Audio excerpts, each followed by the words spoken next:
Maroš povedal to jedno slovo, obyčajné, zároveň krásne. A ešte jedno k tomu patrí.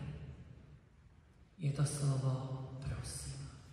A tieto dve slova, ďakujem a prosím, vyslovujeme už od malička.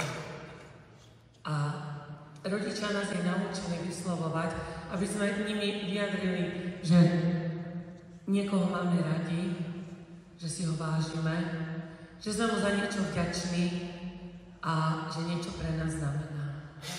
Ale robíme to vždy, keď by sme mali. Ráno, keď sa zobudíme, dokážeme sa poďakovať Pánu Bohu za to, že môžeme otvoriť oči.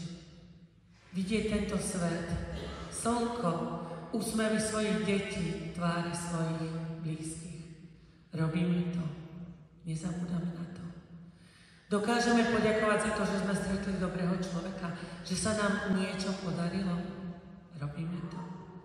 A večer, keď si líhame do postele, dokážeme sa modlitbou poďakovať za krásne strávený deň. Dokážeme poprosiť o ochranu Pána Boha, Jeho Syna a Matku Božiu, aby nad nami držali ochrannú ruku, aby nad nami bdiali.